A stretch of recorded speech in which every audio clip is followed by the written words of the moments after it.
আসসালামু আলাইকুম রহমতুল্লাহ। আপনারা সবাই কেমন আছেন? আশা করি আল্লাহর রহমতে ভালো। এটি হচ্ছে আমার 3 নাম্বার ভিডিও।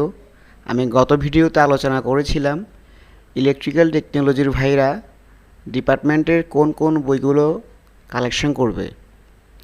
আজকে আমরা দেখব সে কালেকশন করা বইগুলো কিভাবে পড়বে, অর্থাৎ কোন কৌশলে পড়লে আপনি চাকরির প্রস্তুতিতে নিজেকে এক ধাপ এগিয়ে নিতে পারবেন পরীক্ষা দিলে।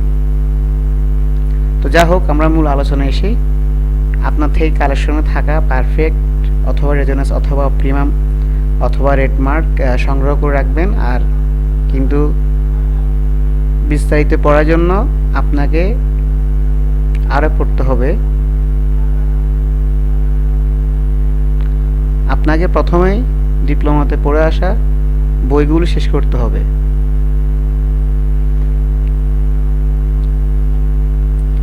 আপনি প্রথমে শুরু করুন বেসিক ইলেকট্রিসিটি নিয়ে, শুধুমাত্র থিওরি। এরপর অ্যাডভান্স ইলেকট্রিসিটি, শুধুমাত্র থিওরি। এরপর বেসিক ইলেকট্রনিক্স, শুধুমাত্র থিওরি। এরপর সার্কিট 1 এবং 2, শুধুমাত্র থিওরি। এরপর ইলেকট্রিক্যাল অ্যান্ড ইলেকট্রনিক্স মেজারমেন্ট 1 এবং 2। মেজারমেন্ট থেকে তেমন কিছু আসে না, তো এই কারণে আপনি কমন কিছু প্রশ্ন পড়লেই হয়ে যাবে। এরপর এসি মেশিন 2, তাও theory. Transmission and distribution 1, transmission and distribution 2, switch gear and protection, generation of electrical energy.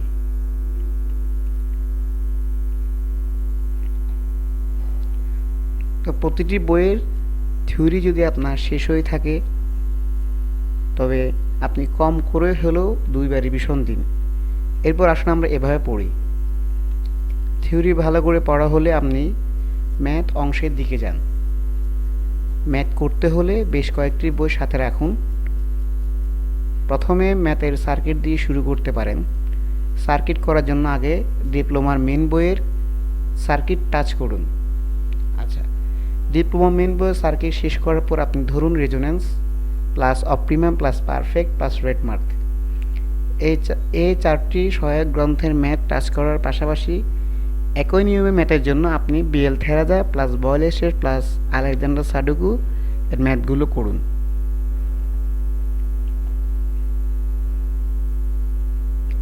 Circuit তো শেষ করলাম। এরপর যদি আপনার এনিমে সার্কিট করা শেষ হয়ে থাকে, তবে এবার বিগত বছরের প্রশ্নগুলো থেকে শুধুমাত্র সার্কিট অংশ সলভ করুন। আর হ্যাঁ, নিজের হ্যান্ড নোটটা যেন এই সুযোগে রেডি হয়ে যায় সেদিকে অবশ্য নজর দিবেন। আমি অনেককে দেখেছি যে অনেক প্রিপারেশন নেয়, ভালো প্রিপারেশন থাকে, কিন্তু তাদের নিজস্ব কোনো হ্যান্ড নোট থাকে না। কারণ নিয়োগ পরীক্ষার ডেট দেওয়ার পর সময় থাকে শুধুমাত্র 1 সপ্তাহ। ওই 1 সপ্তাহে সবগুলো বই রিভিশন দেওয়া সম্ভব না। তাই হ্যান্ড নোট থাকলে খুব দ্রুত এবং স্বল্প সময়ে রিভিশন দেওয়া হয়ে যায়। এই ব্যাপারটা আপনারা মাথায় রাখবেন। পরবর্তীতে শুরু করুন, অর্থাৎ সার্কিটের পর transformer plus induction motor plus অল্টারনেটরের ম্যাথ দিয়ে। উপরে নিয়মে করতে পারেন। আবারও বলছি, প্রথম ডিপ্লোমা বইয়ের ম্যাথ, এরপর resonance plus optimum plus perfect plus red মার্কের ম্যাথ। এই 4টি সহায়ক গ্রন্থে ম্যাথ টাচ করার পাশাপাশি একই নিয়মের ম্যাথের জন্য বিএল থেরাজা প্লাস বয়েলিস্টেড প্লাস সাডুকুয়ের ম্যাথগুলো করুন। এই সবগুলো ম্যাথ করার পর আপনি পরবর্তীতে সমাধান করুন বিগত বিভিন্ন নিয়োগ পরীক্ষা আসা একই নিয়মের, অর্থাৎ transformer plus induction motor plus অল্টারনেটরের ম্যাথগুলো।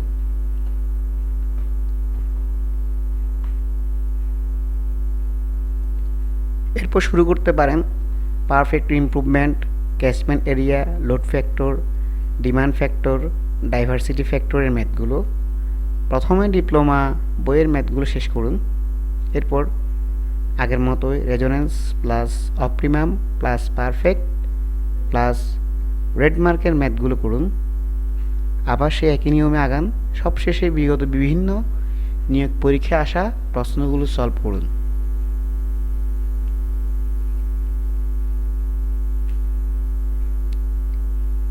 আর সবশেষে ইলেকট্রনিক্স পার্টটা ধরুন।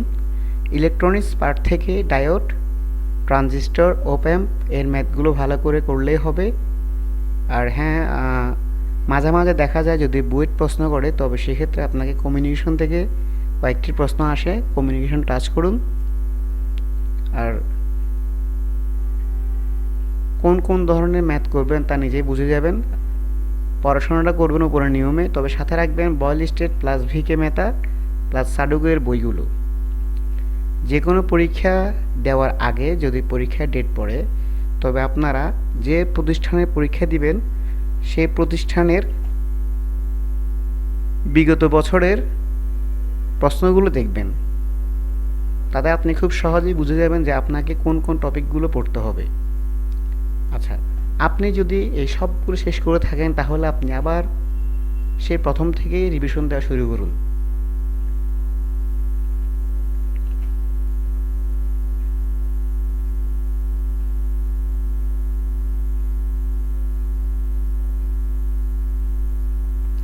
আর এর মধ্যে যদি কোনো প্রিলি পরীক্ষার তারিখ পড়ে, তবে শুধুমাত্র ডাইজেস্ট প্লাস বিসিএস প্রশ্ন ব্যাংক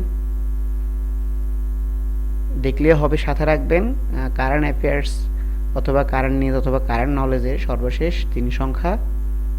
আর যদি নন ক্যাডারের লিখিত পরীক্ষার ডেট পড়ে, তবে প্রথমে আগের প্রশ্নগুলো দেখবেন, এরপরে আগেগুলো সলভ করবেন। ওই টপিকস থেকে আপনার বানানো পূর্ববর্তী আপনার হাতে থাকা আপনার নোটশিটটা অবশ্যই দেখে নেবেন। আরেকটি ছোট্ট পরামর্শ, আপনারা সবসময় চেষ্টা করবেন দীর্ঘমেয়াদী প্রিপারেশন নেওয়ার জন্য। শর্টকাট করে জীবনের মূল্যবান সময়গুলো নষ্ট করবেন না। আর হ্যাঁ, চাকরির প্রস্তুতি সম্পূর্ণ ভিন্ন ধরনের প্রিপারেশন, এর সাথে প্রয়োজন সঠিক গাইডলাইন। শুধুমাত্র ডুয়েট কোচিং কিংবা গতানুগতিক কোচিং করলে হবে না, সাথে প্রয়োজন সুন্দর পরিকল্পনা। আমি নিজেই কিন্তু ডুয়েট কোচিং করিনি। আর আপনাদের এই ব্যাপারটি মাথায় রেখে আপনাদের অনুরোধে রেডমার্ক job preparation for diploma engineers গ্রুপের পক্ষ থেকে জব প্রিপারেশন গাইডলাইন এর পরিকল্পনা হাতে নেওয়া হয়েছে। প্রথম থেকে শুধুমাত্র চট্টগ্রামে চালু করা হবে। এই জব প্রিপারেশন গাইডলাইন কার্যক্রমের সাথে যুক্ত হয়েছে power grid company of Bangladesh লিমিটেডের উপসহকারী প্রকৌশলী জনাব বাবু Tripura, West zone power distribution company ওজো পাডিকো এর সহকারী প্রকৌশলী জনাব জ্যোতি বসু তঞ্চঙ্গা সহ আরও অনেক মেধাবী। আমাদের লক্ষ্য গতানুগতিক ক্লাস আবার দ্রুত সিলেবাস শেষ করা নয়, একেবারে বেসিক থেকে শুরু করে রেডি করা। তাই যেখানে ক্লাস সংখ্যা থাকবে সর্বাধিক। আর এই ব্যাপারটা নিয়ে বিস্তারিত পরে জানানো হবে। আর অবশ্যই আপনারা আমাদের চ্যানেলটি সাবস্ক্রাইব করবেন এবং যে কোনো প্রশ্নের জন্য ডিপ্লোমা প্রকৌশলীর একমাত্র group রেডমার্ক job preparation for diploma engineers A join করুন। আল্লাহ হাফেজ।